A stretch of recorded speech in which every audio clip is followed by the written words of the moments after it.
Hello, wrestling fans, and welcome to the Now and Then Wrestling Podcast. I'm your host, Ben Jordan, along with Nick Cutler and Michael V. We're talking about the now of professional wrestling, as well as the then of professional wrestling. And on this week's show, we're going to talk pretty in depth as we do about the AEW pay-per-view Revolution. We'll get into that here in just a few minutes. For our retro review, we watched WrestleMania 13 live from Chicago, Illinois.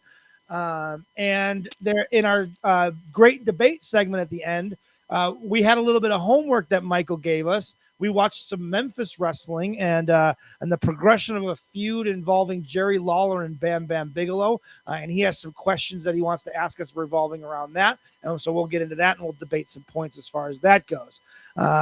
As far as new, the now stuff goes, other than the AEW pay-per-view, in the WWE world, there's not a whole lot new. I mean, I know we debated a little bit a couple of weeks ago what might happen with Steve Austin. Well, now we know Steve Austin is not going to be wrestling a match. He's just going to be doing a KO segment, his interview segment. I'm fine with that. I don't need more than that from Stone Cold Steve Austin. Yo, I'm done talking almost anything that isn't related to like a pay-per-view current until the shit happens. Because we've wasted so much time over the past few weeks talking about shit that did not happen. Cody Rhodes to WWE is on the fence now. Like, nobody knows. It's all speculation. It's all bullshit. It's all reporters connecting dots. It's all fans connecting dots. Like, I think you're right. I'm done with that shit. I'm done. Now we react to things that already happened. We're no longer going to try to 30 minutes we'll spend on this shit, and then it's just like next week it's like, yo, that's not happening though. I'm good on all this shit. Yeah, no more. Done. I agree with you. So as far as reacting to stuff goes, there is a lot now. AEW's pay-per-view was a big one, and more ways than one. I watched 75% of it. There's a couple matches I skipped, and I'll get into those. Why I did. Nick, did you get a chance to check out much of the AEW pay-per-view? I watched Jeff Hardy come out and that was on Dynamite. That was on the TV show. And was it? Okay, then no. Okay. But that's the kind of shit that annoys the fuck out of me though. Like, look at the Jeff Hardy segment.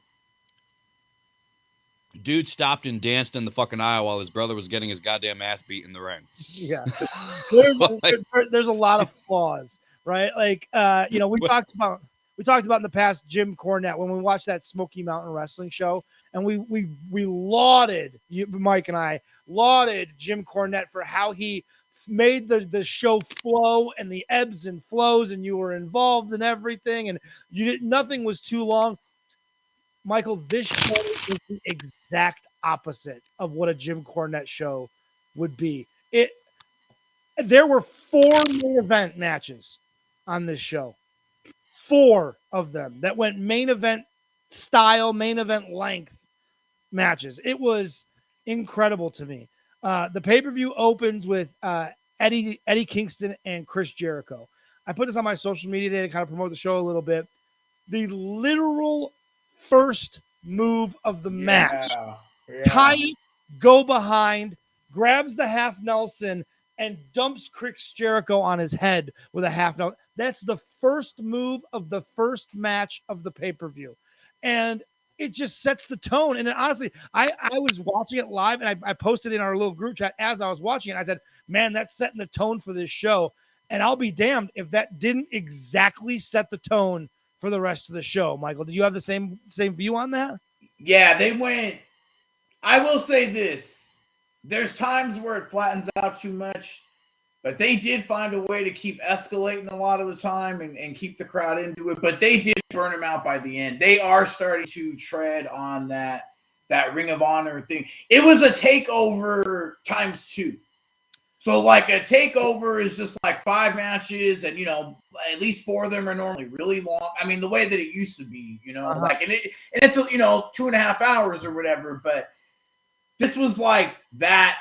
Everything was like a really big deal, and when everything's a big deal, so little becomes a big deal. Like, and that the Britt Baker match and Thunder Rosa, like for what it was built to, you know, like in storyline, and you know this could possibly be a main event.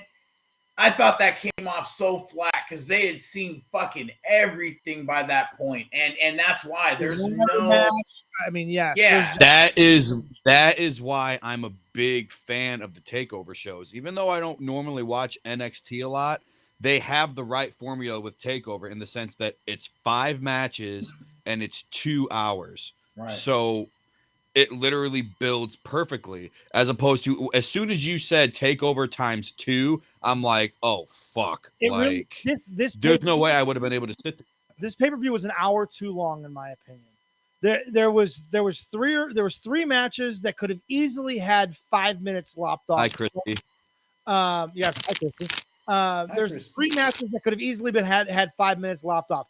I really enjoyed Jericho and Kingston. I really enjoyed it, but it could have been 5 minutes shorter and been just as fine. I really liked the dog collar match. It was really good. It could have been 5 minutes shorter, and I would have been fine with that. And the match would have been just as good. I think Moxley and Danielson was probably 8 minutes too long. Right? Like I just didn't need 20 minutes of those guys. And especially with the blood, considering we just saw Punk 2 matches earlier bleed everywhere. It really, when Moxley's bleeding in his match, it's almost like, for a guy that likes blood, I was like, another guy bleeding in a match. But I guess that is kind of that old school NWA style, because there was multiple matches where guys were bleeding back then too, I suppose. But in their defense, and it makes me wonder. Go ahead, Mike first. Go ahead. In their defense, they did find a way to kind of keep building all of the crazy shit and doing crazier shit to where they kept the crowd mostly engaged. So, I mean, there were, like I said, at the end, you can tell, you know, they tired out, but for their fan base, like, yeah, I mean, the matches were just too long. I mean, honestly, they didn't even, all the 8 minutes and all that shit that you're saying, I don't even think they had to go that extreme. If they had just lopped off like a couple of minutes of each match and just put like 2 other matches on there that were very quick and like, you know, just something to break it up a little bit, like some squashes, some, you know, whatever the fuck that it is, something, that would have probably worked out a little bit better. But this was just like everything they tried to make like so monumental, and it just hurt other stuff. And then, you know, the women too, the women were following like the craziest stuff like the whole night. Like the Young Bucks match and then the ladder match. Like, what the fuck are you thinking there? First of all, back to back. Like, that's just an insane level of boom, boom, boom, boom, boom, boom, boom. And then the first women's match had to follow that, and that hurt it because, you know, the crowd, they want to like it, but it's just like, you know, they need a breather. And then the Britt Baker, they had to follow the dog collar match. Like, that's just, it's so hard to follow those spectacles. But they tried, and the matches went too long as a result too. Yeah, I agree. Nick, you had some thoughts about what we're talking about here? What I'm wondering is how much input do guys like Arn, do guys like Tully, do guys like Dean have when these guys are putting this pay-per-view together? Because I can't not imagine Arn or Tully like telling guys like, hey, we could probably do this long and have it come off just as great. Or, hey, looking at the card, we probably shouldn't be putting the girls in these fucking spots because we're kind of fucking them by having them follow something like this. Like, things of that nature. They have so many minds there that there was no other place to put them, unfortunately. Well, here's the thing, though, too. And Danielson and Moxley was really fucking good. Mm-hmm. But its reaction was also hurt by the fact that it was not crazy shit. Like, and the women's match was too. That's the thing, is that there was almost nothing they could have did, like, as far as where they put those matches, because there were so many car crashes throughout the night. I mean, like, this was just not the night to not be a car crash, because there was a lot of them. Sting is 60-something years old and did a splash through 3 tables. Like, what the fuck am I watching? Like, I mean, and that just makes like that drives me insane You literally almost was paralyzed in the ring by still trying to work at your age. What the fuck are you doing? You can't need money that bad. No, Like, but you I know don't get what though? He's Hey, I give it to Sting, man. He wanted to do it and he fucking did it. Yep. Like I don't think He's out anybody there- forced he's him. out there having fun. Exactly. You know what? Like when they brought him in, like, and I love, I've always been a big fan of Sting, but when they first brought him in, it was like, fuck, this feels like such a TNA thing to do. Like, why are they doing this? But they actually make fairly good use of him, like, because he's cool with Darby Allin, and even like here it was like when this match came out, it was just kind of like, it's him and Matt Hardy, and it's like, okay, this is like a nostalgia thing or whatever. But they went out there and like they did shit, and he did shit, and the crowd was into it. Like, it's pretty good use of him. Like I mean, it's Sure. weird, man. I didn't hate the show. Like it's too long. I didn't either. really Yeah. enjoyed it. I Yeah. think I agree with Christy in the comments where she said she gave the pay-per-view a B. I think that's a fair grade, actually. That's a very fair Very grade. fair Yeah. grade. Because Yeah. the four main event matches are all fairly good. Now, I don't care for Adam Cole and Hangman Page, so I didn't really watch a whole lot of that. Those two guys could set themselves on fire, and I wouldn't be entertained by it. So I didn't really watch that. I don't like You're such Britt a Baker, hater. so I don't watch Britt Baker. I didn't watch the Bucks tag match because I'm just looking at the Young Bucks. Just looking at them makes me mad, and I don't know why. I don't know why they have that reaction. And it's not like a heel heat. It's just like those guys are douchebags, and I don't want to give them my attention. So I skipped right past it. Yep. Everything else, I'm the exact same way. Same way. Jade Cargill is getting better and better every match. I thought her and Tay Conti, because Tay Conti is very average at best as a professional wrestler. So Jade Cargill was not handed a very good hand to play with, and she did as good as she possibly. She didn't fuck up a whole lot. She looked good. That match was entertaining, but nothing was bad. There was nothing bad on the whole show. I didn't know that the crowd. I didn't hear crowd reaction because I watched it without any sound. So I watched almost the whole pay-per-view without sound. So I had a kind of a different experience watching it, but I enjoyed the shit out of it. I really did. The dog collar match. The dog collar match was really good, and I got to put them over. The story and the build and what they're doing with Wardlow is fucking perfect. They're building a true star with that guy. That guy has star written all fucking over him. I can imagine WWE's frothing at the mouth. Vince has got to go, I want that guy. Because he's got it all, that Wardlow. I would say the interesting thing about that I took away from that show, and I agree, it's a B. But the thing that makes it not an A is just, not doing so much and just, like finding ways to not make everything not everything is supposed to be epic. Like the crowd needs to be able to breathe. And if you don't give them a chance to breathe, then they'll pick where to breathe. And that's just going to fuck up some matches. That you don't want really think. Yeah, exactly. I think Tony Khan, rather than looking at a Jim Cornette style of booking, he looks at a Gabe Sapolsky style of booking and says that's the style he wants to present. They're trying to put on that Ring of Honor PWG style where everybody goes out there and tries to have an epic, right? Yeah. And for that crowd, it seems to work but you're saying they were pretty tired, so they weren't getting the reactions. They were getting tired at the end, like you could tell, because there were certain matches, like the women's matches, that was their chance. They picked their chance to breathe right there. I mean, that's what they took it as, because there wasn't a lot of, crazy stuff that was going on. There was wrestling going on, and that was, all right, if you guys aren't gonna, jump off the cliff, then we're going to kind of, sit here, right. Your rest hold is our rest hold. So let's fucking, take a break here. I mean, that's kind of what it was. But I mean, at the same time, the funny thing is though, as a takeaway with Wardlow is that he does two things, right? He wins a crazy ass ladder match where, people look like they're legitimately hurting themselves.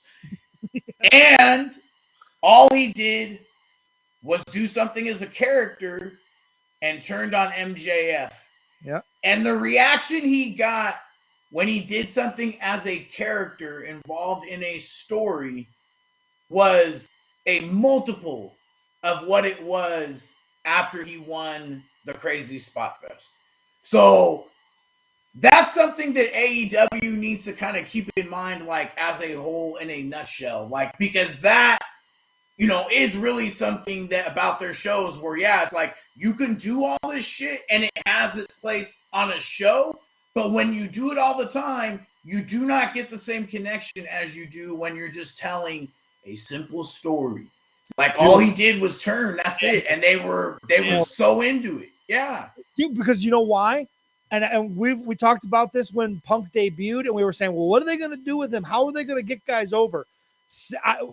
For a while, they weren't really doing anything of that nature with Punk, but this whole story with MJF, the whole thing has been fucking gold from beginning to end. It's made MJF a bigger star, and because that whole story was told so well, that Wardlow turn got the reaction it did too.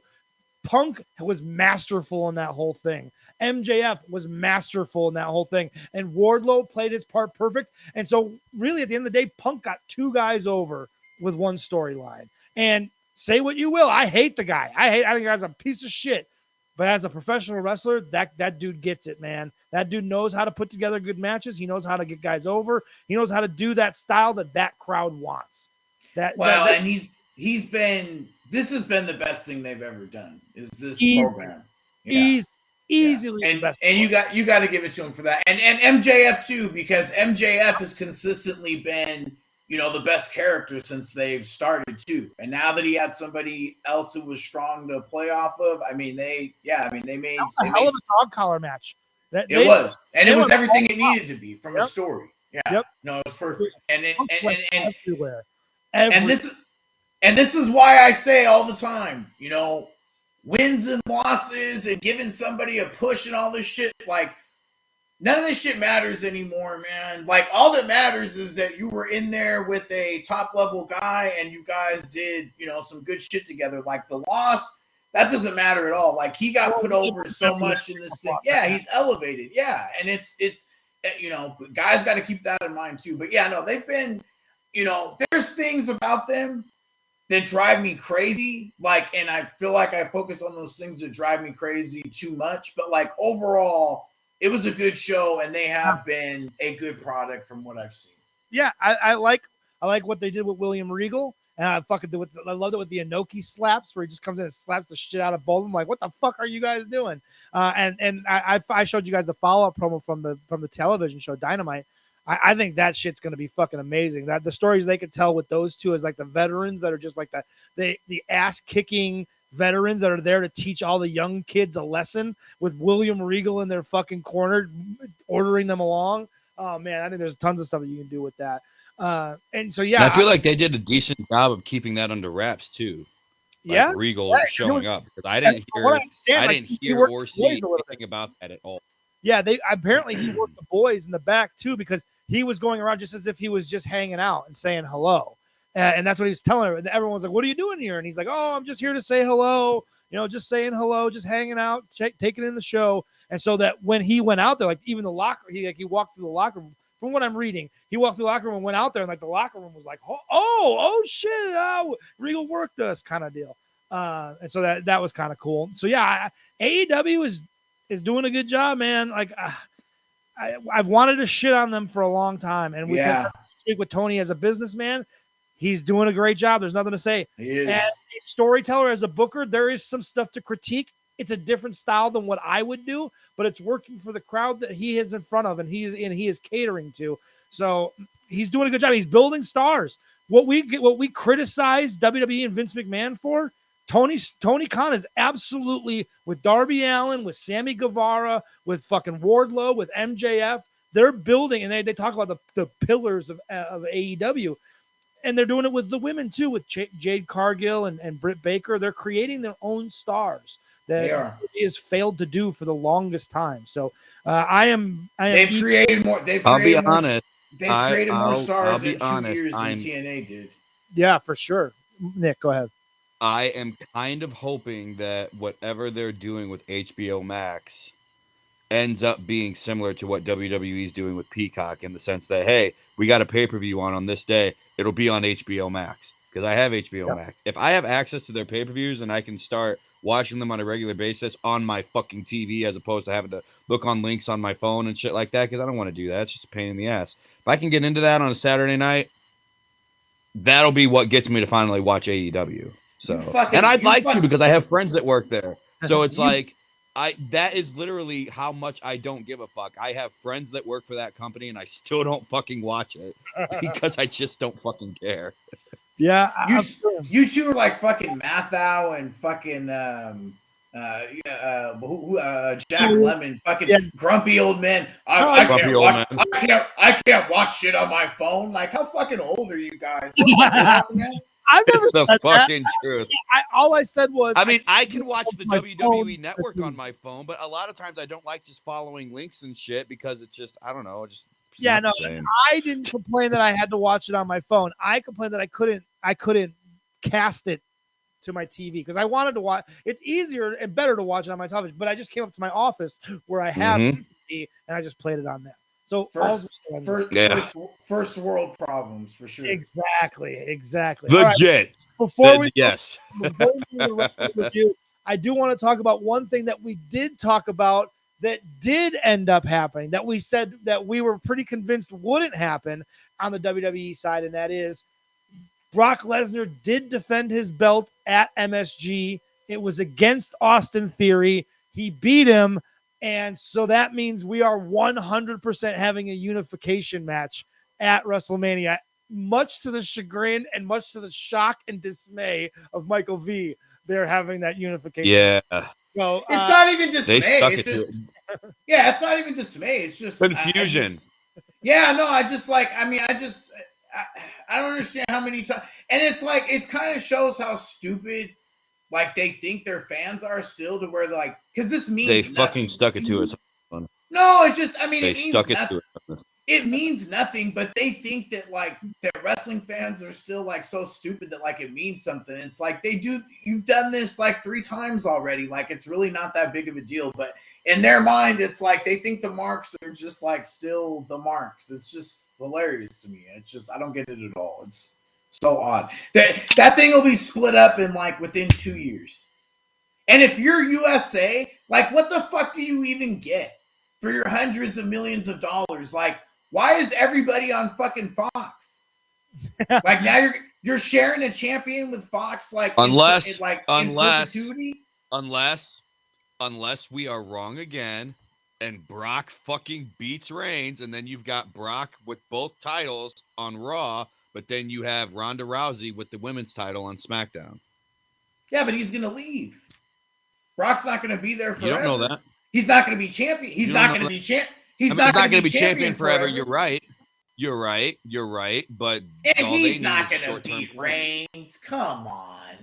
We've said that multiple times, and he has. But this time we've said it so much. I think that's the more intriguing conversation is how they're going to do this. How they're going to make that a main event match and the finish of that match to have a good taste in our mouth at the end. I don't know what the end of that match looks like, where I'm going to go, yeah, I'm satisfied with how they did that. I don't know what they're going to do. He'll win clean. He'll win clean. He's got to win clean. It's weird. I don't believe he's got to win clean. If they're doing him and Rock at next WrestleMania and that's the goal, like there's no question here. And Brock, this is supposed to be Brock's life. Rock come out? I mean, do you have Rock come out at the end of the show to make that like the closing moment? Maybe. I don't know if he'd be available. I don't know. But but isn't this supposed to be Brock's last contract too? I don't know. I don't know his status. I mean, who the fuck knows? I mean, and it doesn't really matter. I think he said it's his last one though. He doesn't want to do this shit forever. He don't love this shit. Yeah, definitely not. But if they still keep throwing dollars at him to work 4 days, I was gonna say he's not gonna turn money away to work fucking month. Well, I mean, either way, like they have not put. I mean, if your goal is Rock and Roman Reigns, then I mean, I don't think that there's any question, who goes over here, especially when he's been beaten so many times already. Like, I mean, it's got to be Roman Reigns. Like again, like I don't understand what you get. Like I just if you're USA, like what are you getting? What are you paying for? Like Brock is on SmackDown. Ronda's on SmackDown. Now you know the people that you do have. Roman Reigns is on SmackDown. Who the fuck is like exclusive to USA? Like, what are you paying for? Yeah, you're right. From a USA Network executive perspective, you've got to be like, wait, hold on. Like, I know Fox is a bigger network, and I know they're paying you more, but we're still paying you, and we've been paying you, and we've been your business partner For a long A time. lot longer. Yeah. For as long as you've been fucking around, basically. There was a small stretch where we weren't doing business together. We've been doing business together for a long time. Yeah, I don't see how they get out of this. I don't see how they split the belts back up. It could, and it may be just something as lame as, the Raw after Reigns comes out and says, I don't even want this belt. This one's the one that means more. Maybe he leaves it. They do a tournament or some battle royal or some bullshit to put the belt on somebody else. What if he came out and threw it in a trash can, and then the cameraman goes to the trash can, and the fucking women's title is still in there too? With the... That would be great. Oh my god, that would be such a great. That'd be fantastic. And then they put him with Medusa for like a pay-per-view match, like she fucking manages him or something. Like, that'd be fucking money, right? Fuck there, yeah! Dude. Come on, man. Oh yeah, that's awesome. Yeah. Oh yeah. So there you go. When is WrestleMania? Is it between now and next week? No. There's 2 weeks from now. It's the first weekend of April, I believe. Yes, that is correct. So we still have 2 weeks worth of build before we get there. So if you want to call it that, yes. Build. Actually, 3 Mondays between April 2nd and 3rd. Yeah, okay. Build in theory. Yes. Yes. I'd almost guarantee you we will not be doing a review of I don't NXT wrestle that weekend, show. so I get to watch both nights uninterrupted. Yeah, are we going to be doing a live stream, live discussion thread for WrestleMania? I would say so. Yeah, it's WrestleMania, so I can guarantee one not for NXT, since it'll be the same day as day one of Mania. It's earlier that day. They're having that on the same day. They're gonna have 8 hours of live wrestling on day one. That's exhausting, dude. Yeah, I couldn't even imagine. Good. And unfortunately, Ronda Rousey and Charlotte are gonna have to go main event all that. Well, we'll see how it is. They had a really good match the first time, so I have faith in them. So we'll see. So all right, guys, now time to get to our retro review. It is WrestleMania season. The first one we watched was WrestleMania 4. Mike and I hated it. Nick loved it. Now we go to we did 1 through 10. Now this last week we did 10 through 20. We got WrestleMania 13. And so without further ado, we get into that. The dark match for WrestleMania 13 is Billy Gunn defeating Flash Funk with Funkette Tracy and Funkette Nadine. I would have wanted to have seen that. What the fuck? That is a very interesting match. Seems fun, man. Billy Gunn's underrated, man. I agree. And Scorpio's awesome. Absolutely. I fucking love Billy Gunn. We opened the pay-per-view with a 4-way elimination match to determine the number 1 contenders for the WWF Tag Team Championships. The Headbangers taking on the team of Doug Furnas and Phil LaFon, the Godwins, and the New Blackjacks. Now, help me, because I need to know context here. This is the debut of the New Blackjacks, right? Like they I believe so. Yeah, this match. That's why they're scared to beat. That's why they're scared to beat them or Furnas and LaFon. There's a double count out. They're both fairly new. Yeah, and Furnas and LaFon is like a weird, one of these things is not like the other, and you're like, what the fuck are these guys doing here? Like, they're a really good tag team. Their Japan stuff is awesome. I was gonna say they were big in Japan, very big in Japan. Here, they don't fit at all. Like, it's just they needed a manager. They needed Cornette. Cornette should have managed them. That would have been perfect. And they're at the end, physically here. I mean, that All Japan style beat the shit out of them. I mean, it didn't work on any level at all. Personally, I love the Godwins. I love everything about those guys. To me, Phineas is perfect. Dennis Knight plays the character of Phineas perfectly for me.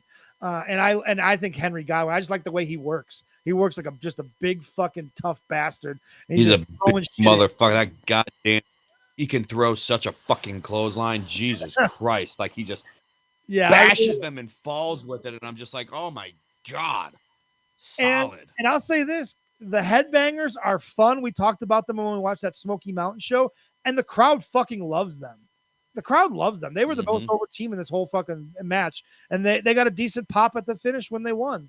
And so it was they won. They're the new number one contenders for the WWF Tag Team Championships. Which is a shame because this edition of Barry Windham is probably my favorite. So.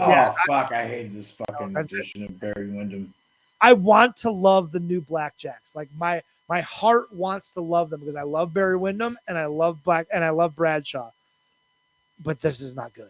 This is the problem with this is that everyone goes back to like the Plumber and Freddie Joe Floyd and all this shit. But those guys were just like basically job guys, that they gave characters to. Yeah, just to help stick.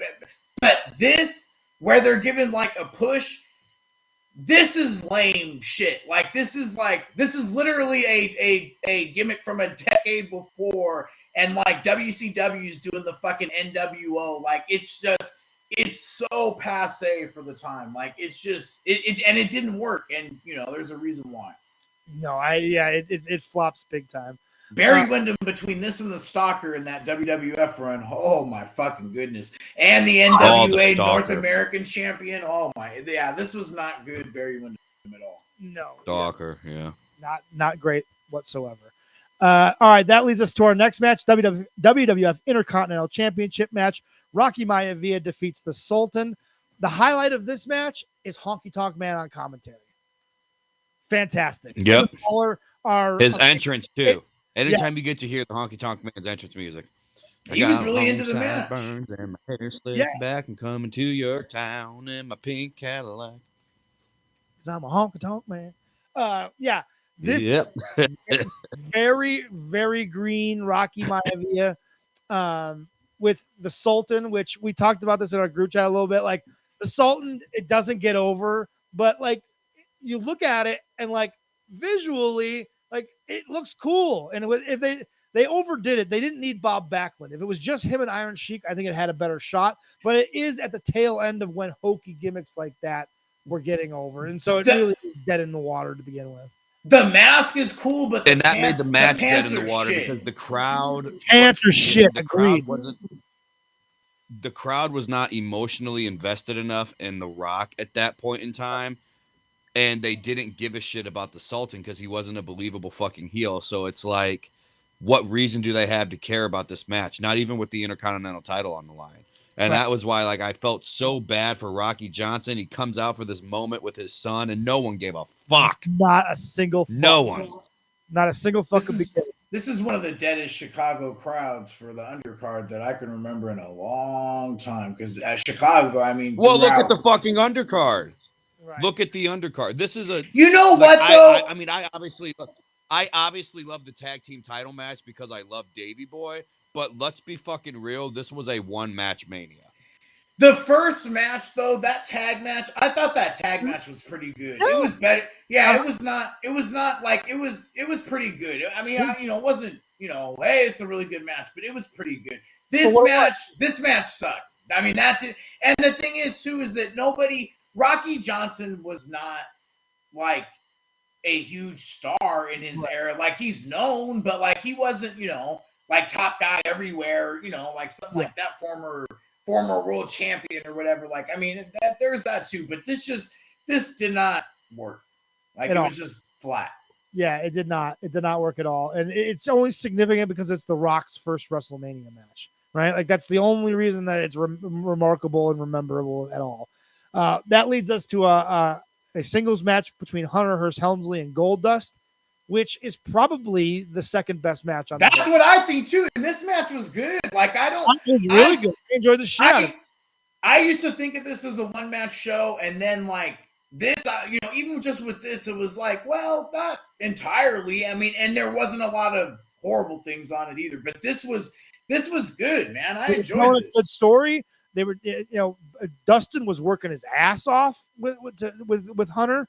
I thought it worked really well. I thought it was the second best match on the show for me. Well, this is when Hunter believed in bumping and selling as a heel. So it's definitely very early Hunter, where he's in a different. And Dustin Rhodes is in shape. He really is, and he's working his ass off. He's working hard. Dustin's in shape, and you got to see fucking China just fucking manhandle Marlena That's like a great a finish. rag doll. That's a great finish. Unbelievable. Yeah, Yes. that's a That's great what I finish. think. Yes. That's why I think that match sticks out and sticks out good because the work was good, but the finish was excellent. And that's and so you're It left was a with that good great feel. way to put it was a great way to put Hunter over clean, but not hurt Goldust in the smallest bit. Because as a babyface and as a guy, like, because they just did that segment where like Jerry Lawler asked him like on the damn microphone if he was gay, and he's like, no. So they're establishing that fact that Goldust and Marlena are actually an item and not just like a pairing. So Goldust should be more concerned about Marlena than he should be about winning the match. So it was a great way to put Hunter over clean, but still protect Goldust and not like, oh, well, Hunter's better than him. No, he's just more concerned about his freaking wife. Yes. Yeah, it was really good. And as Jonathan points out, it's the show stealer of that match. It's the most memorable moment, and that's why the match was so good and the finish was good and that spot was perfect and came off perfect. So it makes that match stick out easily on this show. As good as his work was very solid in this match, but before China, he's so like cardboard cutout snobby guy, like just kind of China really does, and we talked about this when we talked about the top 100 thing, but she is the thing that really does start to get him over because they do start to stand out, and that finish is like a reason why, because it's one thing to like look at her and it's like, damn, we've never seen anything like her before, but when she starts doing shit like this, it's like, damn, we've never seen anyone do anything like that before. So I mean, it really just helped her and him stand out even more. And I mean, yeah, she doesn't get enough credit for her role and everything. And I'll be honest with you too, I've underscored her in the past myself, but especially when you go back and watch it now, like you can really see how instrumental she was, like in that whole package. And DX too, I'm gonna tell you this right now, Billy Gunn's underrated as a worker and all that. And X-Pac, I love to death, but Hunter, Sean, and China is a much better DX than the later DX, and it's really because China's more involved. Because as a straight man to those two dumb fucks, she and straight man, obviously in quotations there. Yeah, but she's fucking fantastic in that role. Like she's better in that role than almost anybody is in their respective role. Like what they're trying to do. She's really fucking good. That is a big reason why, and I catch a lot of shit of this from some people, but I put China in one of the top 5 female workers of all time because she transcended so much shit and was so important for so many things throughout wrestling history. Like, what's Vito's big thing that he always asks people? If you remove this person, what changes? If you remove China, there's no Triple H. None. Whatsoever. Yeah, he would have remained Hunter Hearst Helmsley for the rest of his fucking career. You definitely cannot tell the history of pro wrestling without talking about China, right? If you're going to write a book about the history of pro wrestling, she makes the book, and that's what that's kind of what we is. If you make the book, you're a Hall of Famer. So yeah, I think eventually she's going to get in. They're going to get over the fact that you Google her and porn shows up. They're just going to go, and that's the dumbest fucking excuse anyway. Because look at some of the people. Sonny's in the Hall of Fame. Jesus Christ, like, come on. But she did it after this though. whole. Listen, it doesn't matter though. She should not be Sonny, in and there's her fucking. You Google Sonny and there's her fucking pooting on a fucking Vivid video. You Google fucking the Iron Sheik and you see that he's been arrested for cocaine. You Google how many other Hall of Famers that have sexual assault allegations, that have racism allegations, but you can't induct China because she did a porn. Fuck that. Listen. Fuck that. I want her inducted only if the video is inducted as well with the Mean Gene character. Oh, Jesus. That needs to be enshrined. That needs to be enshrined in wrestling history right there. But I love China. I want China to get in regardless. But that video needs its own recognition by WWE as well. That's some of the most spot on fucking performance acting of their characters ever. They should just roll. Oh, Jesus Christ. Or maybe have the producer induct her. Like maybe the producer does the induction. Like that would be good. Stop it. Oh, I love it, man. Come on. That leads us to our next match. On that note, that leads us to our next match. The WWF He did not do a Chris Benoit. You are absolutely correct. No. Owen Hart and the British Bulldog defend their championships against Mankind and Vader with Paul Bearer. This fucking match is 16 minutes of uselessness. Uselessness. Two heel teams in the middle of a fucking paper. Why are they going 16 minutes? Okay, that's one question. First question is, why are you even having the match? Because it doesn't make any fucking sense for any of the four guys involved. It does nothing in any way. It does. If they were like, I know they were trying to like turn. Davey was kind of like tweening. That's why it makes sense. Because they were like arguing with Oni. Yes. So it's like, okay, like they're trying to push the fact that since Davey is tweening, maybe like him and Owen will be getting over as a babyface team. But it didn't work that way at all. He was going to wrestle. He was going to wrestle Austin on this show originally, and they were gearing up for him to be a big babyface. I mean, that he was going to split from Owen and all that, and then they came up with the Hart Foundation thing. But that's why it made sense. And you could see the crowd was chanting Bulldog, Bulldog, and stuff like that. So I get why they did it, but it just didn't work. And it wasn't bad. It was just it was okay. And like they did some stuff like Owen gave Mankind the fucking the belly to belly on the floor, and like they're doing shit, and I was like, damn, some of this stuff is really cool, but like they just didn't give a fuck. And they did double heat, which is like if you're in a match, it could be 16 minutes long. If you're in a match where there's no response and then you're throwing double heat on top of it, ooh, like that just like the crowd was not sympathetic to fucking Owen Hart. Like Owen Hart had been a dick like every week without. No, yeah, I was gonna say they wanted Owen to get his ass beat. Yeah, exactly. Yeah, it didn't. It just didn't work, and it's sad too because it kind of shows that like what misused talent is a motherfucker. Because like look at the talent in that fucking match, and there's four of them, and four Hall of Famers, and you four got Hall of Famers. By the way, there's 5 guys involved in that match, and only one of them is still alive today. Very sad. Yeah, it's fucking sad. Wow, we're getting old though too. So. Yeah, well, that's true too. All right, our next match is the main event of the evening, the best match on the show. Bret Hart and Stone Cold Steve Austin submission match, 22 minutes. Every second of this match kicks ass. It's so well done from beginning to end. The main event of WrestleMania 3 didn't even last that long. It's true, right? I talk about blade jobs a lot, right? Where I'm a mark for a good blade job, and Steve Austin's blade job is incredible because he did it in a different place. He did it near his temple, which allowed it to keep like pumping out blood because that's one of the places in your head that pumps a lot of blood through it.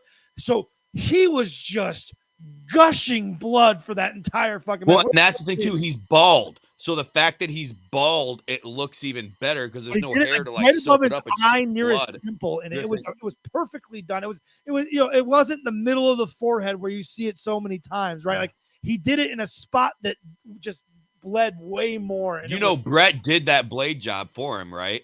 Yeah, I was gonna say Brett. Yeah, Brett cut him. Yeah. Brett did that blade job for him because when he suggested it to Steve said he had never done it before. And so Brett's like, well, do you want me to do it for you? And Steve's like, actually, yeah, I would, because I don't want to fuck anything up. So Brett actually did the job for him with the blade. Shit. So like, if you want to thank the blade job, thank Bret Hart, because Brett was the one that put it where he put it.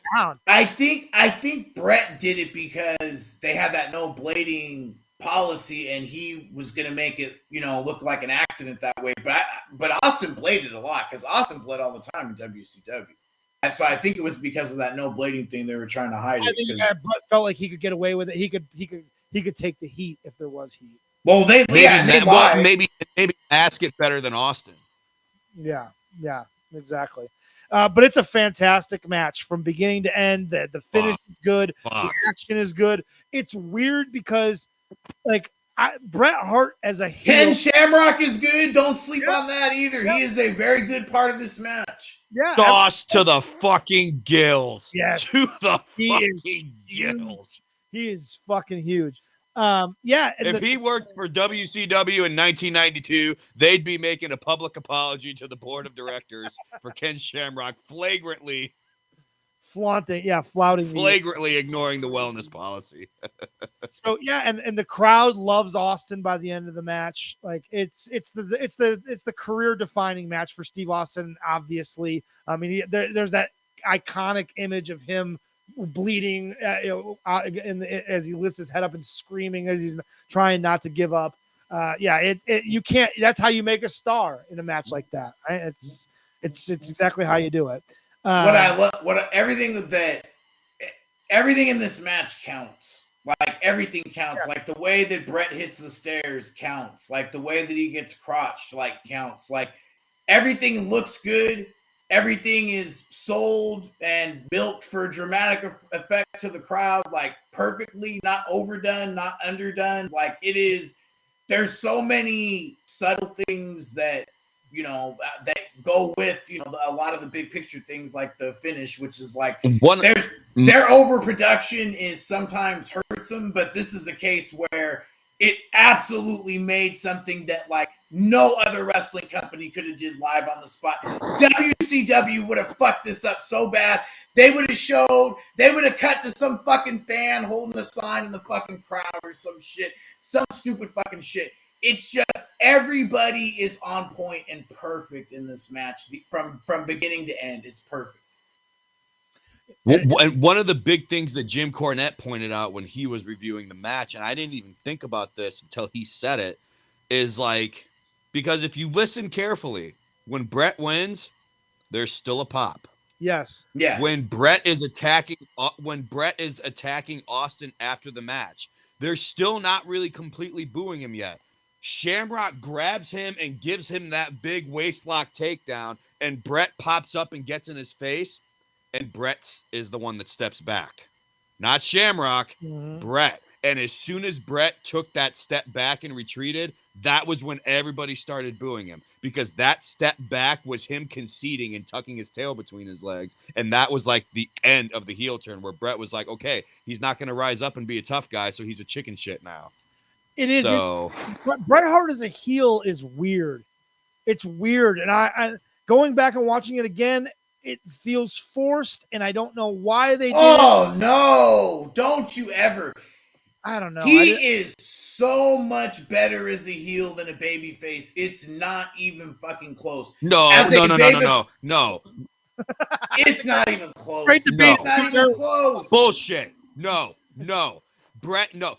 With the right story, he is better as a heel. He was a terrible fucking heel in WCW, okay? With this United States Canada thing, the reason why he was such a good heel is because he's fucking right. And I said that all along. Bret Hart, Farouk, Ron Simmons when he was Farouk in the Nation of Domination, the reason why people booed them was because they told the fucking truth.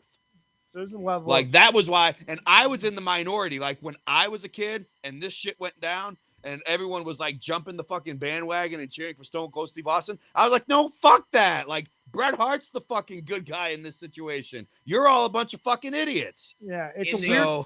In the United States of America, not in England or Europe, he is not that over. Does not sell a lot of tickets. He's not. He was champion when the whole business was down.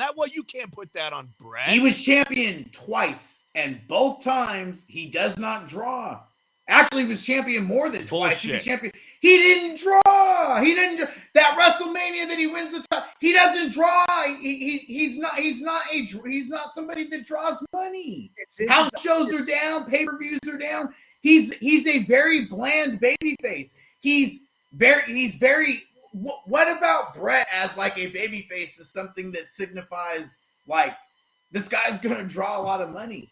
Right. He has no charisma. When you say like when you talk about how Farouk was right and Bret was right, the reason why Shawn Michaels got way more over is because he was right about Bret. All the things that Shawn was saying about Bret, about how he was bland and how he all of the digs that Shawn Michaels was taking at him as a heel were resonating with fans because they're like, yeah, he is kind of goofy and bland like that. And one of the things that anybody can say, and that's one of the reasons why when people say that Vince, was sided with Shawn Michaels more than Bret and how fucked up it was, Shawn's champion at the same in that same time period Sean's flat out drawing more money at house shows, on pay-per-view, all of it, because Bret in the United States.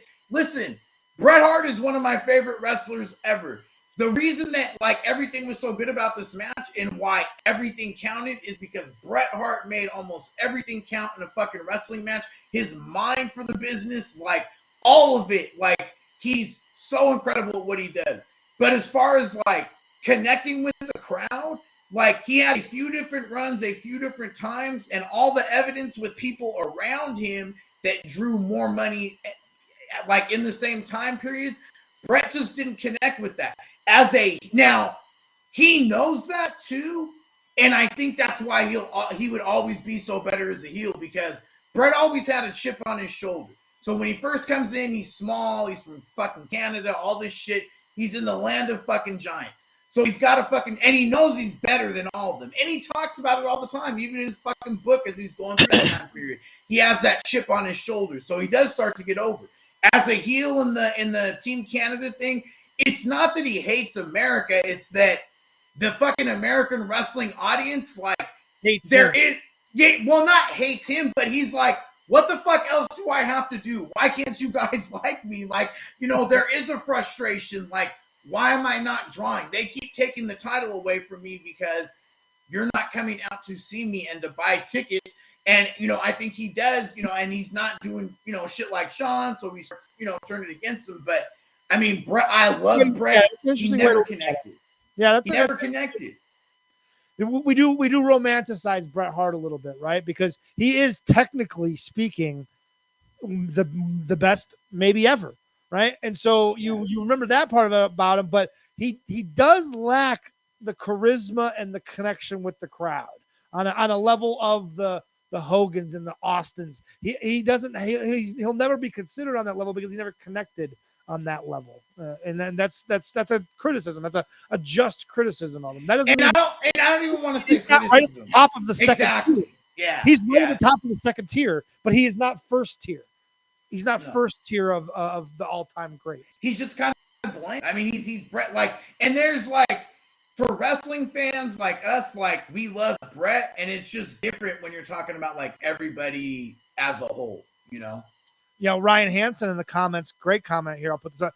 Vince wished Bret had Hogan's frame, right? That, you know, there's some truth to that. Like if he'd have been a bigger guy, he would have got more rope, so to speak, to be champion maybe a little bit longer and get through maybe a couple of bad. I just want you to know that I'm very fucking pissed at both of you right now. He looks mad. Because he looks angry. He's shooting. Angry. That's Paul Heyman would say, he's shooting.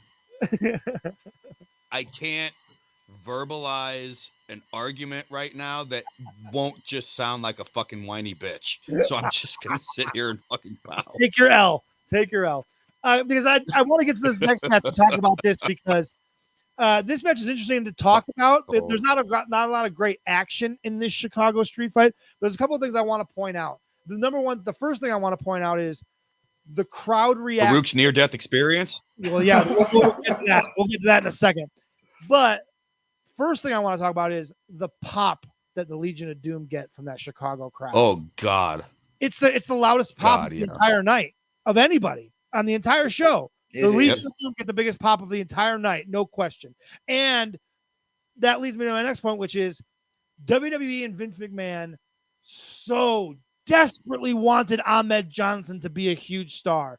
They gave him every opportunity. They put him in every spot. He has all of the tools. He's got a cool finisher. He's got a cool look. They put him with Shawn Michaels. They put him with the Ultimate Warrior. They put him with the Legion of Doom. They gave him shoulder pads. They give him all this shit. They desperately want Ahmed Johnson to get over, and he never does. Never. Yeah, but there's a couple things. First of all, when you're playing a little fast and loose with all the tools, because that motherfucker couldn't talk to at all. Okay, one of those tools should have been a fucking enunciation. There's a guy that needed a manager. Yes, there's a guy that needed a manager. Yeah, that one definitely hurt him a little bit. But he also had like a freak thing with injuries too, and like people said like injury prone, but his injuries were not like. He had that fucked up, like a lacerated kidney from some shit that happened with Farouk. Like, That's not your fault. There's not anything that can happen there. And he had got hurt. He was supposed to main event with Undertaker when he turned heel and joined the Nation. He was supposed to main event with Undertaker at that fully loaded, or not fully, that In Your House pay-per-view, Canadian Stampede. Yeah, but he got hurt and missed his opportunity. So I mean, like, yeah, he never got like a consistent anything because he was always gone. Dude, check this out. Speaking of well, here's the thing too. JR tells this story on his podcast. Ahmed was very difficult to deal with backstage too. He very quickly allowed that push that he was getting to go to his head to the point where, and Mark Henry tells this story on one of Ahmed's last nights in the company. He was working with Farouk on a house show, and Ron Simmons beats the shit out of him in their fucking match. And literally, Mark said the entire locker room was sitting there watching the show, and they were all popping for it and just watching it, and nobody stuck up for Ahmed at all, because like 2 days prior to that, Ahmed had pretty much, in so many words, threatened JR. So it's like, you're going to threaten Jim Ross with a physical confrontation because you're discontent with what has happened to you, right before you go out and work with a guy who is unfuckable with. When fucking Jim Cornette's like, why don't people fuck with you, Ron? Ron's response was, I'm unfuckable with. Like, I don't understand why you think that that's a good idea. No, not at all. We got to play. We play promo. Are we sure he threatened JR though? He could have just said good morning to him, and JR didn't know what the fuck he said. Like, no matter what words he was saying, no matter what he was saying, it all was gonna come out as. And on that note, if you guys are unfamiliar with if you've never heard an Ahmed Johnson promo before, I just happen to go to YouTube. Check this out.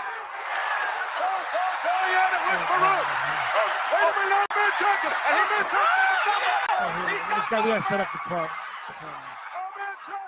Look at that crowd, though. They love him for a minute. Farouk is out of here. He's been eliminated with a 2x4. Joining us now, ladies and gentlemen, Ahmed Johnson. He and, of course, The Undertaker teaming up later tonight to square off against Mankind and the leader of the Nation of Domination, Farouk. And, of course, Ahmed, everyone remembers that unbelievable one-on-one encounter. Well, it started out that way with Farouk at the Royal Rumble. You think you see some Royal Rumble against McMahon? You ain't seen nothing yet. This is just beginning. Well, Ahmed, right here last week on you were chasing the Nation of Domination. You broke down a door. You chased their automobile off the premises. What's in store for the Nation of Domination tonight? You know what, JR? I got something in store for everybody, including you and Gantz. Because guess what? I don't take my Prozac anymore.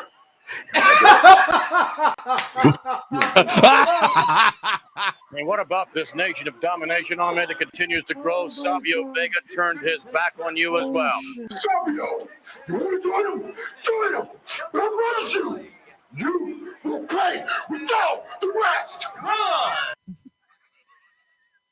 Just because I don't take my Prozac no more. There's a couple of ones where, like, there's if you go on YouTube and look up Ahmed Johnson promos, people do subtitles where they try to figure out what he's saying, and it's like it's all over, but it's hilarious. But yeah, definitely Ahmed Johnson. That's the one piece of the puzzle he did not have. Ryan Hansen with the. I'm no longer medicated. I'm a dangerous motherfucker. That's right. Oh my goodness. After the By the way, I don't think he's Prozac. Not taking Prozac shouldn't make you violent either. Like he doesn't know that. Come on. No. There isn't much to talk about in this match. Somebody got in his ear before that promo and said, Ahmed, tell him you don't take your Prozac no more. And he probably thought it was a good idea. So he's like, all right, I'm going to say it. He did not come up with that on his own at all. No way. There's not a whole lot to talk about in this match, particularly other than a couple of spots. There is one spot where Ahmed Johnson has Farouk on the skinniest table you've ever seen. No, that's Animal.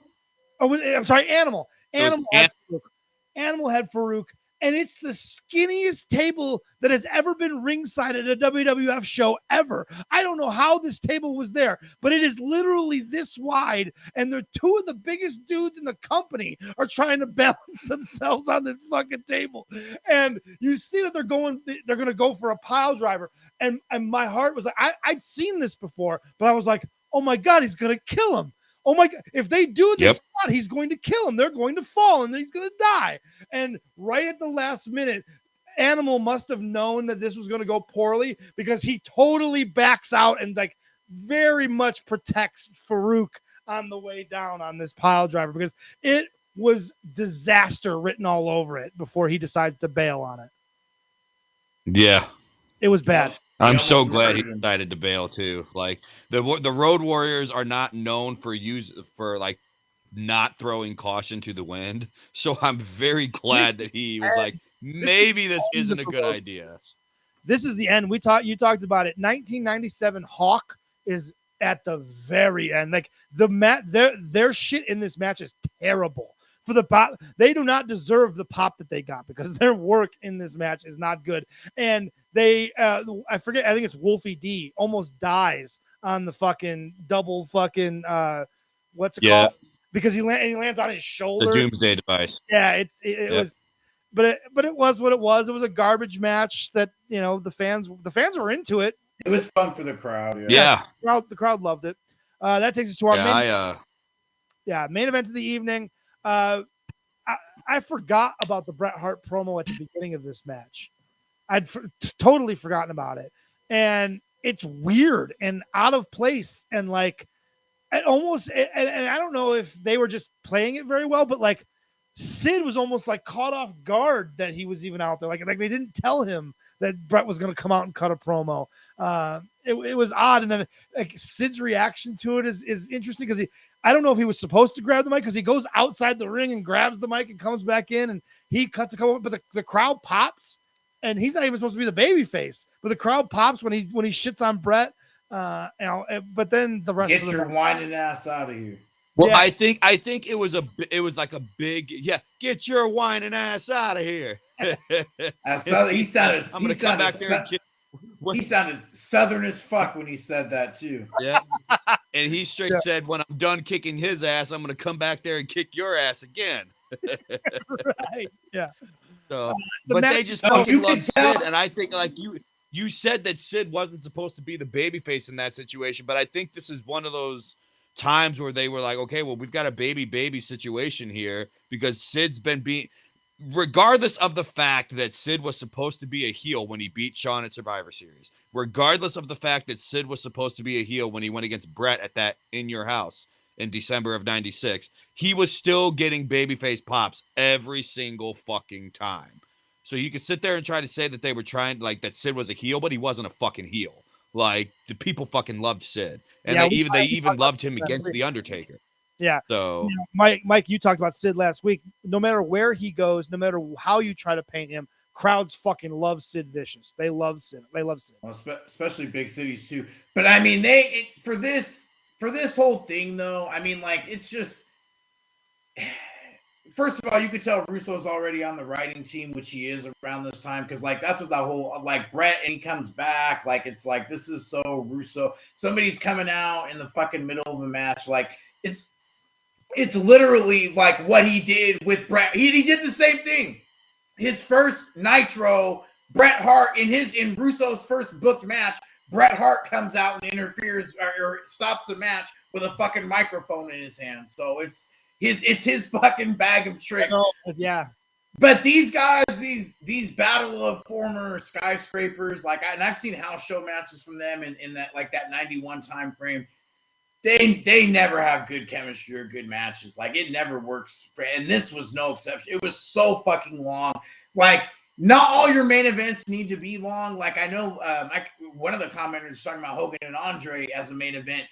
If that match was 18 minutes, we all would have wanted to fucking kill ourselves at the end. Like this went on way too fucking long. Like I don't need to watch Sid work a fucking chin lock for fucking 6 minutes straight, man. Yeah, and Ryan Hansen brings up, obviously, a lot of people know Sid from that horrific video of him breaking his leg in WCW near the end. which is I saw that. Is this the? Yeah, it was bad. Let me ask. It was weird. It was weird though. I did not dislike this main event as much as I feel like I did the last time I watched it. Like I don't know if maybe it was because I just was on a high from watching Sid, but it just I did not dislike it as much as I remember disliking it before. Let me ask you guys this, and I'm just throwing this out here. I don't even know if it's the answer, but is this the worst WrestleMania main event ever? Hogan Sid is really bad. No. Hogan Sid. I is honestly think really bad. Yeah, but there's still some pops in that match. I honestly feel like the worst WrestleMania main event of all time is Roman Reigns and The Undertaker.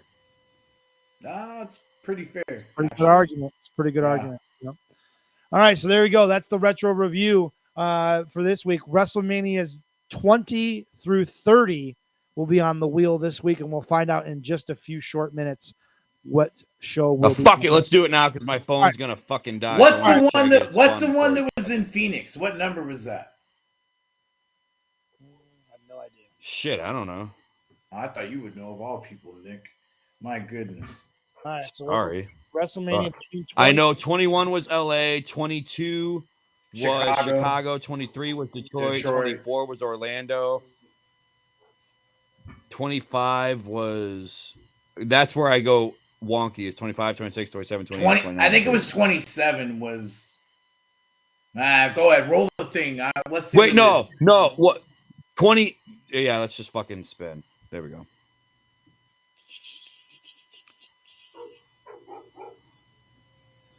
WrestleMania 27. All right, I'm going to put it in the Google machine. Is that Phoenix? That is the Georgia Dome in Atlanta. Oh fuck! All right, so here we go. I'm going to run it down for you. The card is Sheamus and Daniel Bryan in a lumberjack match for the United States title. A battle royal. Edge and Alberto Del Rio. Cody Rhodes and Rey Mysterio. Big Show, Kane, Kofi Kingston, and Santino against the Core. Now, can you guys tell me who was in the Core? Fuck no. That would have been Wade Barrett, Heath Slater, David Otunga. Nope. Well, not in this match. Maybe he was in it, but he's not in this match. I'm glad you don't know. You should be very proud of yourself for not being 100% correct on that. Good missing work. Justin Gabriel and Ezekiel Jackson. Oh my fucking god! By the way, that's an 8-man tag match. That's an 8-man tag match, and it goes 1 minute and 32 seconds. Good. It sounds like it should have. CM Punk and Randy Orton. Michael Cole, Jerry Lawler was special guest referee. Austin. Yeah, that sucked. Oh, well, okay. Never mind. I'm into it now. Never mind. Undertaker and Triple H in a no holds barred match. A 6-person mixed tag. That was really good. Which one? Wait, that's Snooki. Undertaker, Triple H. Yeah, Snooki's on this. Undertaker, Triple H. That was really good. John Morrison, Snooki, and Trish Stratus against Dolph Ziggler and Lay Cool with Vicky Guerrero. That's the match of the night. Oh my god! And our main event of the evening, the WWE Championship. The Miz defends against John Cena in our main event. Speaking of horrible main events, okay. This was the that one was where not The a Rock good main was the event. host. Yes, that was not a good main event. Yes. So here we go. So that's what we're gonna watch. WrestleMania 27 next week.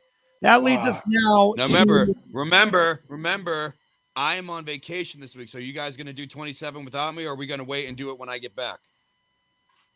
We can. I have a few different people that have hit me up saying if someone is not available, they'd like to sit in. So if you aren't offended by just doing I could probably have someone. No. I'll have someone sit in with next week, and I'll have them watch WrestleMania 27 with us. That works. So now it's time for the great debate to end the show. We did some homework watching a 4-match series with Jerry Lawler and Bam Bam 3 from Memphis. It was 3 matches. You're right. Sorry, 3 matches. And a couple of promos mixed in. One that we will watch, I promise. So fucking A, right. You didn't really give us much context to why we were watching this. You said context doesn't I want you fucking to watch matter. this, but we're going to talk about it. So I'm going to turn this over to you. What did we watch it for? Because I was entertained, but I want to get some of this stuff out there for people to see. But we watched Lawler and Bigelow from Memphis in '86, and then tag matches after that with Tommy Rich and Austin Idol against Lawler and Bigelow, which would have been from '87, and this would have been right before he went to WWF. But you can definitely find the Lawler Bigelow Texas Death Match out there on YouTube. But I know, yeah, that's what I mean. Like, I really want to shed some light on things that I know a lot of people have not seen that is really fucking good. But that match was fucking outstanding. And Bam Bam Bigelow as a whole in Memphis is just presented in such a different way and better way than anywhere else in his entire run in America. Nick, did you get a chance to watch any of it? I know you're not a big fan of that. I did. I watched it begrudgingly, and my two biggest thoughts in my mind as I was watching this was, number one, it is so weird for me to see Bam Bam in like a regular singlet. Like, I almost didn't recognize him. Like, it was very strange. And number two, I was like, this seems to be around a time where Jerry Lawler looks like he actually spent some time in a gym, because he doesn't look bad, like, at all. Yeah. No, I thought the Texas death match was great because it was so incredible. It was a fight. It wasn't a wrestling match, and I think that's what Jerry Lawler does better than maybe anyone is a fight. He has that's Memphis style, yeah. He has fights. He doesn't have wrestling matches. You know what I mean? Like, there's a difference. But he did have a wrestling match in the beginning, though. I thought he did, because he's he's getting thrown around. He's doing stuff like that. But I was gonna say he's a bumping fool. He is a bumping fool in that first match. For Lawler, he is, and it's just so fucking good. And the tag matches after two, just incredible brawls. Bigelow is used. And you know what I appreciate about Bam Bam? You watch Bam Bam sell Lawler's fucking punches. Bam Bam is over 300 fucking pounds, but when Lawler fucking tags him, Bam Bam sells it like someone just blasted him from oh my God. It's so realistic. Like, he gets punched and he just fucking drops like right away. Like, it's so Lawler good. does the same for Bigelow. When Bigelow throws a punch, he bumps his ass off. That's why it's funny, because I was watching literally simultaneously on two screens. One screen I had the Texas Death Match. The other screen I had Brett and Austin happening at the exact same time. And they go almost the exact same amount of time. And I was like, it was two different kinds of brawls. It was a wrestling match with a brawl, and it was a little bit of wrestling, but mostly a brawl. And it was two different styles, but both were equally entertaining. Like, Lawler bleeds everywhere in the Texas Death Match. He gets color, and Austin gets color. There's a lot of parallels to the two matches in a lot of ways. But yeah, highly entertaining. The only sad thing is, when he goes to WWF, Vince is going to have to change his singlet. That's fine. That makes sense. The flames and all that, he could have kept that. But it's such a shame that we didn't get to see this heel version of Bigelow against Hogan, because Vince would have made so much fucking money. Like, if they had just put that on pay-per-view. And so would Bam Bam. So would Hogan. Like, definitely. Yeah. Jesus. And or even if he like turned on Savage or something like that, when Savage had his run, because Bigelow was there for a little bit. And like, that's kind of the thing, is that Savage didn't always have the best opponents during his run. Like, a heel Bigelow, like anywhere near the version of this, just in the fucking goofy flames, like, he could have made so much money. But they just, if it's one thing WWF and WCW had in common, is that, like, no one ever used him right. And you see when he's used right here that, like, he's just this fucking, like, monster that's like a real guy, but he's a totally believable monster. Like, when he goes crazy after the fucking tag match as a babyface and starts throwing chairs, like, he's just a scary motherfucker, man. Yeah. Like, that's what he is. ECW is good, too. Heyman uses him. So you say that WCW didn't use him right, but let me ask you a question, because Goldberg, admittedly for me, I did not see his run, like, because his run starts in late '98 with WCW, and That it goes one. into like '99. Now, Yeah, I yeah. haven't seen any of the shit from '99, but you know, like I was telling you as I was watching this, how rough '98 WCW was for me. But I was popped and pumped for that fucking shit That was between good. Goldberg and Bigelow. Yeah. Yeah. No, Like he was when good he there. just showed up on Nitro and called out Goldberg, and those two just started fucking brawling. I wanted to fucking see that. Sure. Yeah, that was like his 4th run in WCW, and that one was actually, I mean, him and Goldberg was good. Pretty much everything after that wasn't, but the build for him and Goldberg was good. But I mean, this was like a totally, you know, I mean, and then I know we're gonna talk more about the tags. So Ben, you could do your thing here because one of the people we're gonna be talking about. In between a couple of the matches, there's this promo, and like this is becoming a weekly tradition where we watch a crazy promo. First it was Dr. Death, then it was Hulk Hogan. This might be the craziest promo of all. But it's fantastic. Stop talking shit about Hogan. Yeah. This is fantastic. The question is, what does Evansville, Indiana, and Jerry the King Lawler, the so-called King Lawler, have in common? The answer is easy. They're both losers. You look at Evansville, Indiana. You're flying to the town. They got a little small airport. They don't even have jet service in Evansville, Indiana. The men are big and fat and sloppy, and they smoke cigarettes, and they go to beer. Oh, my God. The women have to pile the makeup on to hide all the zits and the potholes. The entire town is on the mayor. There's no telling what he does after hours. And you better not forget it. These are my kind of rules, you see, Jack. These are my kind of stipulations. What I wanted and you didn't want. The Southern title match. It's the title, the one you'll never get back.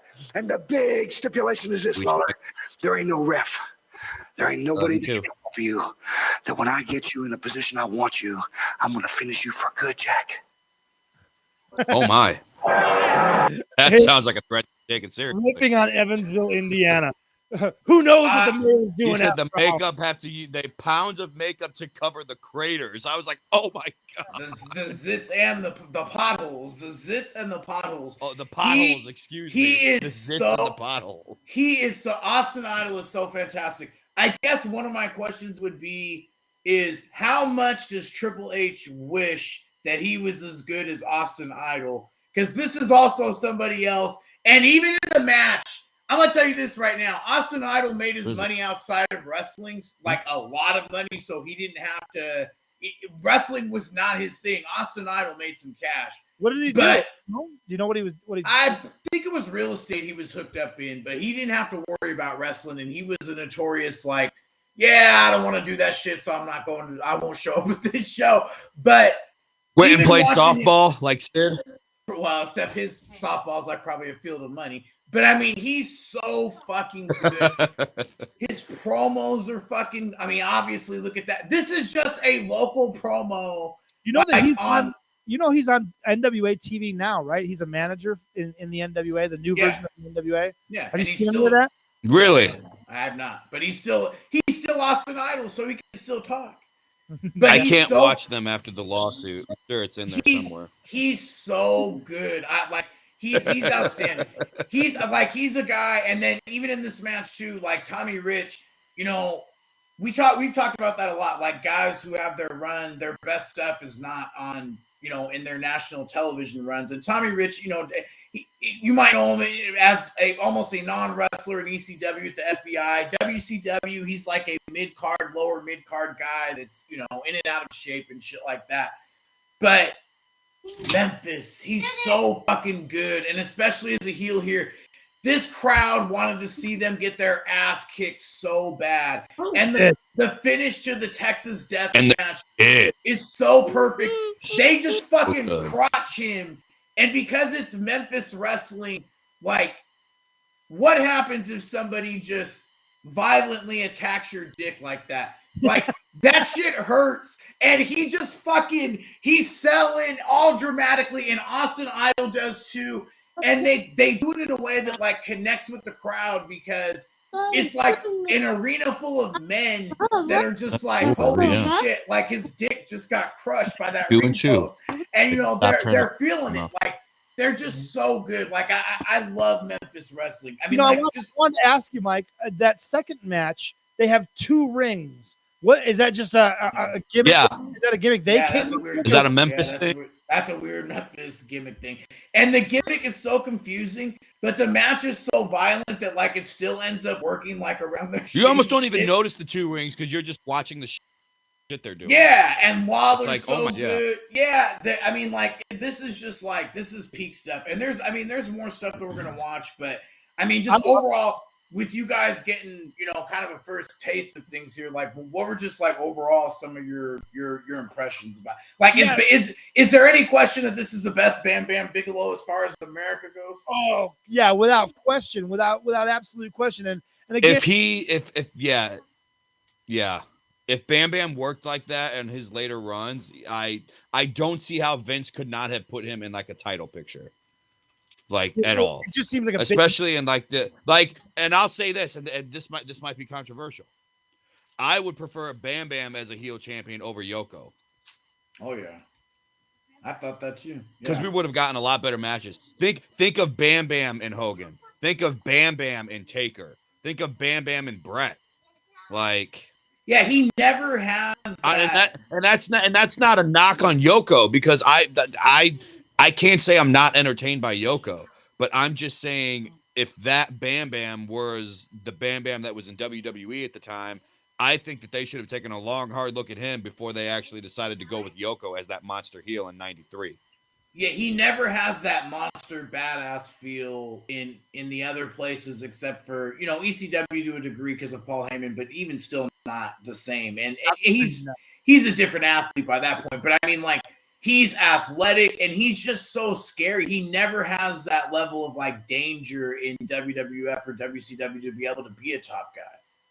That brings us to we were talking about worst main events in WrestleMania history.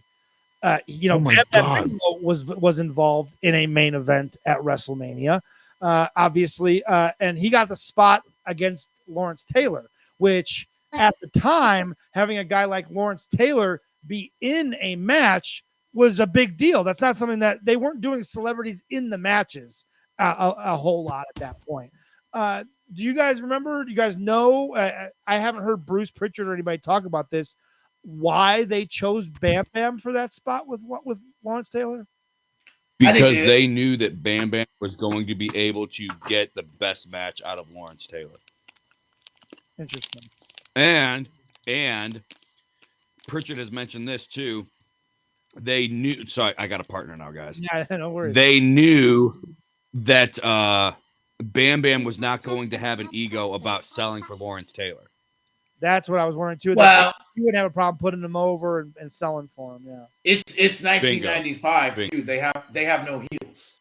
I mean, they have none whatsoever. Like they have Shawn and he's wrestling for the title against Diesel, but like they have no heels. Otherwise, like this is the fucking Mania where Undertaker works King Kong Bundy.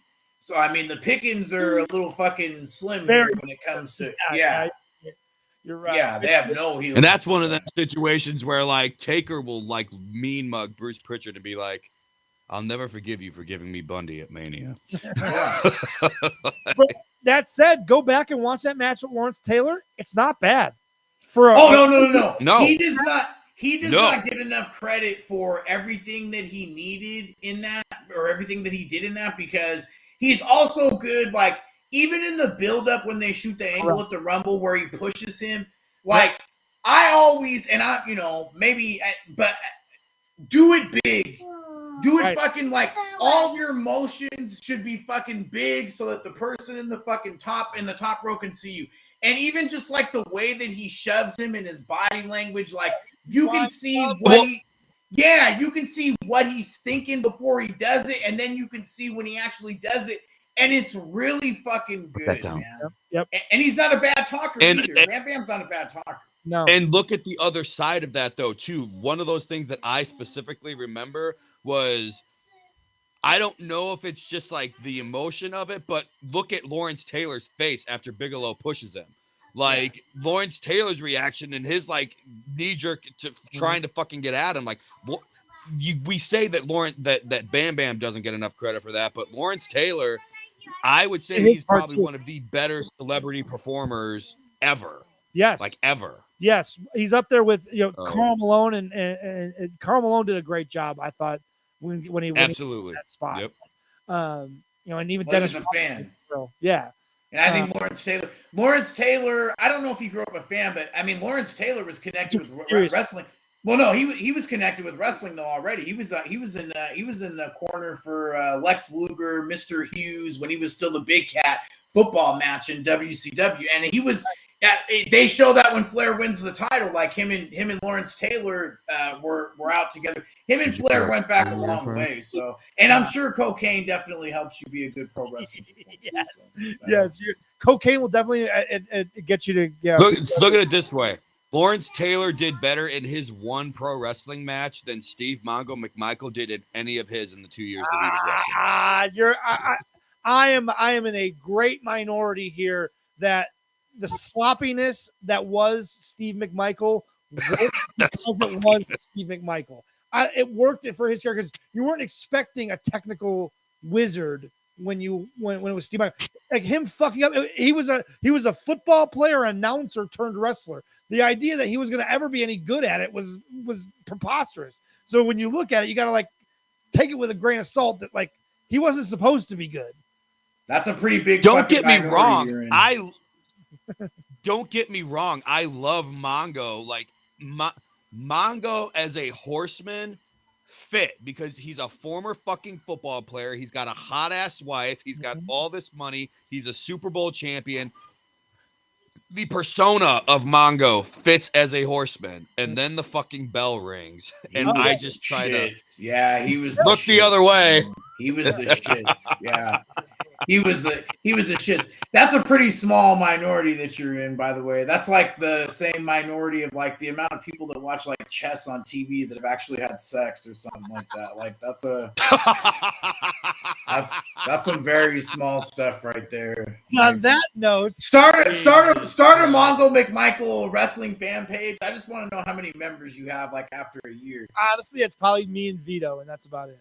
Oh, God bless. I mean, I would join because I like him as a horse. Can we? Okay, is it going to be Steve Mongo McMichael as a wrestler fan page or Steve Mongo McMichael as a horse? As a whole, you got to take the whole thing. Yeah, and him fucking up his. But he's so good as a horseman, but he's so fucking bad. Now, hold on. Yeah. What is the greatest thing he ever did in his pro wrestling career? Because there's an answer, and I don't think you guys know it, but there is a definitive answer to this fucking bring question. Deborah McMichael into the world of professionals? No. Fuck. Yes. No, that is not. But fuck that. That is the greatest thing. Look, man. For like 2 years in a row, I was watching Raw, hoping to see some fucking puppies. All right, so don't sit there and say that Deborah wasn't Mongo's greatest fucking contribution because she was. Not even close. He was a guest referee in a TNA Monsters Ball match in Chicago, and he works. Do you know about this spot? No. He works a spot with beer money, right? Okay, fucking Bobby Roode and James Storm put on football helmets. They bring out a football. They start shoving Mongo around, right? Bobby Roode gets behind James Storm. James Storm goes down like a center, and he's going to snap him the ball. Bobby Roode's like doing this with his arms to tell the crowd to be quiet, and he fucking lines up behind James Storm, and Mongo's he gets down in a 3-point stance and takes him on head on, and he goes up against James Storm. He gives him a swim move, and he fucking clotheslines Bobby Roode as the quarterback. Oh my God, it is so fucking money. It was the greatest thing he ever did by far. Are you finding it on YouTube right now? Oh my God, it's so fucking. It is hilarious. It's not on there. The whole match is. I'd have to try to one champ. I'd have to try to find the spot in the match. Hold on. Oh wait. No, I found it. Mongo plays football with Beer Money plays football with Mongo. Just type in Beer Money plays football with Mongo. Oh my God, it is hilarious. Oh, plays football with Mongo. Oh, there it is. Holy shit. Here we go. Here we go. This is the kind of excellent content you get here on this show. This is worth it. Trust me. Oh my God. Oh shit. It starts at like the 50-second mark. Thus far, look at him. He doesn't have a helmet on. He's going to get down into the 2-point stance here. Football in as well. He's trying to goad him into it. Look at this. Look at McMichael's telling Robert Roode, you get up here too. He wants them both. See what happens. Mongo down in the 2-point stance as well. There they go. He goes right through the one. It's Super Bowl 20. Mongo turn around and count. 1, Oh my God. 2. You're right. He's got that same speed. You got to give him. I love that spot because it's like, what was Bobby Roode's plan once he got the ball? Like, and the swim move, he gave him a legit fucking swim move, like an NFL level fucking swim move on fucking James Storm and clotheslines him. That was fantastic. Yeah. Yeah, this is true. Mongo is the only guy to play for the Packers after being a Bear and still be beloved in the city of Chicago. Yep. He is a beloved figure, and unfortunately, he's not in a great place right now. No, ALS. No. He's not really good. Very sorry for Mongo. Yeah, I mean, I'll say that too. Like, look, his work was what it was. I mean, I'm not going to retract any of that because it was the shits. But there was stuff like, you know, personality-wise, like where, you know, like some of the stuff with him and Deborah, like they played off each other really well. And Deborah in WWF is the shits. Like she brings nothing to anything other than breasts, like for the most part. But exactly, that's fucking perfect. But in WCW, she actually was funny speaking. But like when she was doing the fucking like the prissy fucking thing in the Horseman, and like she would take digs at like woman where she was like, but like subtly where it's like, well, she's just so upset because of her thighs, and like just things like that. Like she was so good. Like they were so He's good. Just so upset because of her thighs. Like everybody would walk away, and she'd be like, "Well, Gene, I just think Nancy's doing really bad because that little bit of extra weight she put on during the holidays," and just like stuff like that. And like her and Mongo going back and forth. That was some fun stuff, man. No, it definitely is. You bring up a good point. Like Mongo could cut a fucking promo. I'll say that. Like, you didn't always understand what he was saying, but it's kind of like the Ultimate Warrior, where you didn't really care what he was saying because it just got you pumped. He got what was supposed to be a wrestling promo. He got it. He knew how to cut a promo. Yep. Hey, and I'll say this too. There's been bad horsemen before. There have been horsemen that haven't fit. There have been horsemen that haven't been able to get over. But when Mongo's music hit, none of them are Paul Roma. Well, get the fuck out of here. When Mongo would walk out there though, and like his music hit, and when he would first come out, and fans would be able to see him, they'd always react for him, like until very, very late when they weren't doing anything with him at all. But like he would always get that pop because it was Mongo, man. Absolutely. He had his place. He was definitely not the worst horseman because that definitely goes to Paul Roma. And with that, this is the Now and Then Wrestling Podcast. Drop the mic and run. Let's give you a very special guest sitting drop the mic and run. Where we will review WrestleMania 27. Till then, I'm Ben Jordan. For Michael V and Nick Cutler. We'll see you next week.